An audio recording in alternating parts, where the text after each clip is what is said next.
Everyone, কেমন আছো বন্ধুরা? আশা করছি তোমরা সবাই খুব ভালো আছো আর আমরাও ঠাকুরের কৃপায় বেশ ভালো আছি। তো আজকে আরও একটি নতুন দিনের নতুন ব্লগ তোমাদের সাথে শেয়ার করছি। আশা করছি তোমাদের খুব ভালো লাগবে। যদি একটু ভালো লেগে থাকে তাহলে একটা লাইক দিয়ে আমার চ্যানেলটা সাবস্ক্রাইব করে দিও আর বন্ধু হয়ে আমার পাশে থেকো। তো আজ ছিল রবিবার, দেখতেই পাচ্ছ বাজারগুলো মানে মাছের বাজার মেলা নিয়ে বসেছি। তো আজকে সকাল সকাল হাজব্যান্ড বাজারে গেছিল। আজ অনেক দিন পর সে রবিবারে ছুটি নিল। তো স্বভাবতই সে রবিবারে ছুটি নেয় না, অন্য যে কোনো দিন ইচ্ছা হয় মানে প্রয়োজন অনুযায়ী ছুটিটা নিয়ে নেয়। তো আজ রবিবার, অনেক দিন পর সেই দীঘা ট্যুরের পর থেকে সে কোনো মানে অফিসের ছুটি নেয়নি, এই মাসে ছুটিটা নিল। তো দেখো আজ রবিবার দিন সে বাজার করে নিয়ে এসেছে অনেক কিছু। তো এখানে মাছ নিয়ে এসেছে 4 রকমের আর সাথে একটু মাটন নিয়ে এসেছে। অনেক দিন পর মাটন রান্না করছি, কারণ মাটনটা একটু কম খাওয়া হয় ঘরে, যেহেতু সবারই হাই ব্লাড প্রেশার আছে। তো তাই আর কি মাটনটা একটু স্কিপ করা হয়। তো এখানে রুই মাছ নিয়ে এসেছে, ছোট সাইজের রুই মাছ নিয়ে এসেছে, আর বোয়াল মাছ নিয়ে এসেছে, আর হচ্ছে চিংড়ি মাছ, তারপর লোটে মাছটা আমি বলে দিয়েছিলাম যে একটু লোটে মাছ নিয়ে এসো। তো লোটে মাছের ঝুড়ি ভাজাটা কিন্তু খেতে বেশ ভালো লাগে। তো এদিকে মাছগুলো আমি একটু ধুয়ে তারপর রেখে দেবো ফ্রিজে, কারণ আজকে তো আর মাছটা রান্না করব না, আজকে একটু আলু দিয়ে পাতলা করে মাটনের ঝোল করব। তো চলো বন্ধুরা, কিভাবে আমি মাটনের ঝোলটা রান্না করব সেটা তো তোমাদের সাথে শেয়ার করব, আর তোমরা কিন্তু ভিডিওটা দেখতে থাকো। আর এই যে অনেকটা বড়ই ছিল বোয়াল মাছটা, তো তাই সে 6 পিস নিয়ে এসেছে বড় বড় করে কেটে। পুরো মাছটা আনেনি বোয়াল মাছটার। তো এইদিকে মাটনটা কিন্তু একটু ধুয়ে আমি রেখে দিচ্ছি, আবার একটু বেছে নিতে হবে। আর ভাবছি যে আজকে একদম চিংড়ি মাছটা কেটে তারপরেই মানে বেছে তারপরে ফ্রিজে রেখে দেব। তো চিংড়ি মাছটা কিন্তু আমি সবটা বাছিনি, শুধু চিংড়ি মাছের যে একটা রগ হয় সেটা ফেলে দিচ্ছি, আর কাটা আর মাথাটা বেছে গোটাই রেখে দিচ্ছি। জানো তো চিংড়ি মাছটা কিন্তু দেখতে যেরকম বড় দেখা যাচ্ছে, আসলে বড় বড় ছিল। দেখা যাক কি দিয়ে রান্না করি চিংড়িটা। তো লোটে মাছটা কাটিয়ে আনিনি, তো লোটে মাছটা কিন্তু আমি কেটে নেব।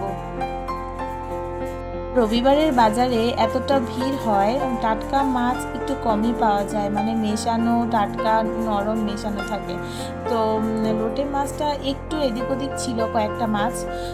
তো লোটে মাছ কাটতে কিন্তু আমার বেশ ভালো লাগে, কারণ লোটে মাছটা কাটা খুবই ইজি ব্যাপার। আর জানো তো আমি আঁশযুক্ত মাছ ছাড়া যে টুকটাক মাছ হয় ওগুলো আমি কাটিয়ে আনতে না করি, কারণ ওগুলো আমি কেটে নিতে পারি। তো এই দেখো বাকি মাছগুলো তো আমি রেখেই দিয়েছি ফ্রিজে, আর লোটে মাছটা কেটে নিলাম, কেটে এবার ফ্রিজে রেখে দেব। আর এদিকে কেটে নিয়েছি, ফ্রিজে রেখে দেব। আর হচ্ছে মাটনটাও ধুয়ে নিলাম। আর এদিকে দেখো বাবা তাল এনেছিল, তো কলা নিয়ে এসেছে, তালের বড়া করব সন্ধ্যাবেলায়। আর এদিকে আদা পেঁয়াজ রসুন আলু নিয়ে এসেছে আমার হাজব্যান্ড। তো সবজি বাজারটা রয়েছে, তো সবজি বাজারটা পরে করা হবে। আর এদিকে টমেটো বলেছিলাম, টমেটো নিয়ে এসেছে। তো এদিকে দেখো, এদিকে আদা পেঁয়াজ রসুন টমেটো সহ আমি কিন্তু একটা পেস্ট তৈরি করে নেব, সাথে একটু জিরে দিয়ে দিয়েছি আর একটু ধনে গুঁড়ো দিয়ে দিয়েছি, ব্লেন্ড করে নেব। ব্লেন্ড করার সময় এমন একটা দুর্ঘটনা হলো যে আমি স্পিড বাড়িয়ে দেওয়ার কারণে ছোট যেহেতু ছিল মিক্সির বাটিটা, তো অনেকটাই উপচে সমস্ত মশলাটাই পড়ে গেছিলো। এরকম অ্যাক্সিডেন্ট আমার হাতে কখনো হয়নি, তো আজকে হয়েছে, আমি একটু ভয়ও পেয়েছি। তো যাই হোক, তারপর সব ক্লিন করে আবার বড় বাটিতে নতুন করে আবার মশলা বেটেছি, তো সেটা আর তোমাদের সাথে শেয়ার করলাম না। তো ওই দেখো এখানে আদা পেঁয়াজ রসুন টমেটো পেস্টটা দিয়েছি, আর এখানে লঙ্কা গুঁড়ো হলুদ গুঁড়ো তারপরে একটু জিরে গুঁড়ো দিলাম, দিয়ে কিন্তু সর্ষের তেল দিয়ে নুন দিয়ে ভালো করে মেখে আমি কিছুক্ষণের জন্য রেস্টে রেখে দেব। তারপর তো এদিকে পেঁয়াজও কুচিয়ে নিয়েছি, আর কিছু কুচনো পেঁয়াজও আমি কিন্তু মাটনটার মধ্যে মানে ম্যারিনেশনের সময় মেখে নিলাম। তারপর এই যে দেখো আলু একটু হলুদ দিয়ে লাল লাল করে ভেজে নেব। মাটনে কিন্তু একটু আলু না হলে ভালো লাগে না, তো একটু পাতলা ঝোলের মধ্যে আলুটা হলে বেশ ভালো লাগে। তবে কষা কষা মাটনের কষা হলে সেখানে আলু না দিলেও চলে। তো আলুটা ভেজে তারপর একটু তেজপাতা আর হচ্ছে দারচিনি আমি ফোড়নে দিয়ে নিচ্ছি। তারপর যে ম্যারিনেট করা এই যে মাটনটা সেটা কিন্তু আমি দিয়ে দিলাম। তারপর ভালো করে ঢাকা দিয়ে কিন্তু আমি একটু কষিয়ে নেব জল ঝাড়া অবধি, একদম লো ফ্লেমে, যেন নিচে লেগে না যায়। আজকে অনেক দিন পর মাটন রান্না করছি। এর আগে কবে যে মাটন রান্না করেছি, মানে 1-2 মাস আগে হয়তো, আর তার মধ্যে অনুষ্ঠান বাড়িতেও আমাদের মাটন খাওয়া হয়েছে। মাটনটা মানে কম খাওয়াই ভালো, কারণ বয়স্ক শ্বশুর শাশুড়ি আছে আর হাজব্যান্ডেরও ব্লাড প্রেশার আছে, তো মাটনটা একটু কমই খাওয়া হয়। তোমরা হয়তো দেখবে আমি বেশিরভাগ চিকেনে রান্না করি। এই যে দেখো ঢাকা দিয়ে রাখার পর কিন্তু আমি ঢাকাটা এবার নামিয়ে দেখি যে মাটন থেকে পুরো জলটা ছেড়ে দিয়েছে। এবার ভালো করে কষিয়ে নেব। আর আলুটাও দিয়ে দিয়েছিলাম। তারপর দেখছিলাম যে আলু একটু কম কম লাগছে, তারপর আরেকটা বড় আলু কেটে মাটন কষার মধ্যে দিয়ে দিয়েছি। তো এটা ভালো করে কষিয়ে নিয়ে তারপর কিন্তু আমি প্রেসার কুকারে সিটি দিয়ে নামিয়ে নেব একদম। আর জানো তো মাটনটা খেতে বেশ ভালো হয়েছিল। তো বন্ধুরা, এই পর্যন্ত যদি কেউ ভিডিওটা দেখে থাকো তাহলে অবশ্যই একটা লাইক করতে ভুলো না। আর আমার ব্লগগুলো দেখতে তোমাদের কেমন লাগে প্লিজ কমেন্টে জানিও। আর যদি ভালো লেগে থাকে তাহলে চ্যানেলটা সাবস্ক্রাইব করে আমার চ্যানেলের পাশে থেকো। আমি রেগুলার ভিডিও দিতে পারি না, কারণ প্রচুর ব্যস্ত থাকি। তো ভিডিও শ্যুট করা তারপর হচ্ছে সেটাকে এডিট করে তারপর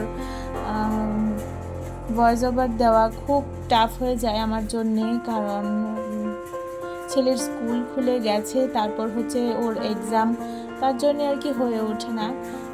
তো এই কারণে ভিডিও শ্যুট করে আর এডিট করার সময় পাই না। তো সারাদিন পর তো আজকে তোমাদের সাথে ভিডিওটা শেয়ার করলাম। তো রবিবারে কিন্তু মানে আমার তেমন কোনো চাপ থাকে না, কারণ হাজব্যান্ডের যেহেতু ছুটি থাকে না। তো আজকে হঠাৎ মানে অনেক দিন পর রবিবারে ছুটি, ছেলেরও স্কুল ছুটি, আবার এদিকে হাজব্যান্ডও ছুটি নিয়েছে, তো বেশ ভালো লাগছিল।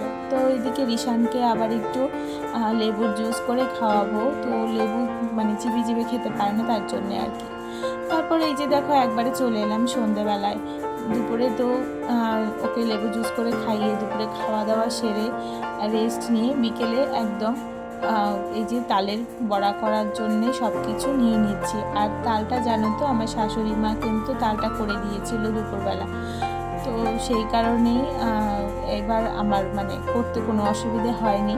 তো এই যে দেখো তালের মধ্যে সুজি দিলাম, তারপর হচ্ছে 3টে কলা দিলাম, তারপর হচ্ছে চিনি দিয়ে নিলাম। এবার ময়দা দেব, সাথে একটু চালের গুঁড়োও দেবো।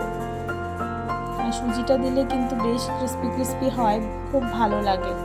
আর জানো তো তালটা একটুও কিন্তু তেতো হয়নি, আর তালটা বেশ ভালো ছিল, অনেকটা রসও হয়েছিল। 2টো বড় বড় তাল নিয়ে এসেছে, একটা আছে এটা পরে আমি করে নেব, আর এটা শাশুড়ি মা আমাকে তালটা করে তালের রসটা আর কি করে দিয়েছে। আর এই যে দেখো মেখে কিন্তু কিছুক্ষণের জন্য রেস্টে রেখে দিয়েছিলাম চিনিগুলো একদম গলে যাওয়ার জন্যে। তারপরে যে আবার সন্ধ্যাবেলা তালের বড়াগুলো পরপর করে নিচ্ছে। আর এদিকে আবার বাবা বসিয়েছে চা।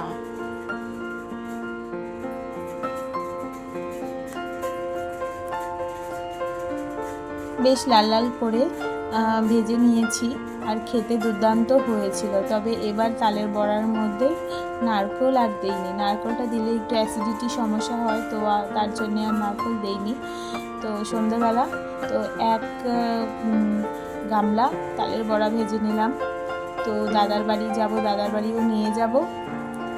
তো বন্ধুরা, ব্লগটা কেমন লাগলো কমেন্টে কিন্তু অবশ্যই তোমরা জানিও। আর তালের বড়া খেতে কারা কারা ভালোবাসো সেটাও কিন্তু কমেন্টে জানিও। আর জানো তো আমার এই তালের বড়া করতে এত ভালো লাগছিল, মানে আমি খুব আনন্দ সহকারে তালের বড়াগুলো করছিলাম।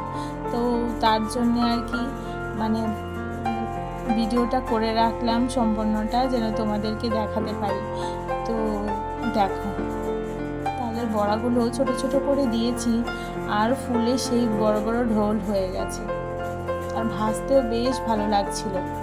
দেখো দেখতে কত সুন্দর লাগছে, খেতেও দুর্দান্ত হয়েছিল। আমার ছেলে মানে রিশান খায় না, তো ওকে জোর করে দুটো খাইয়েছিলাম। তো দেখো আমার কিন্তু বড়া মানে তালের বড়া ভাজা প্রায় শেষের পথে।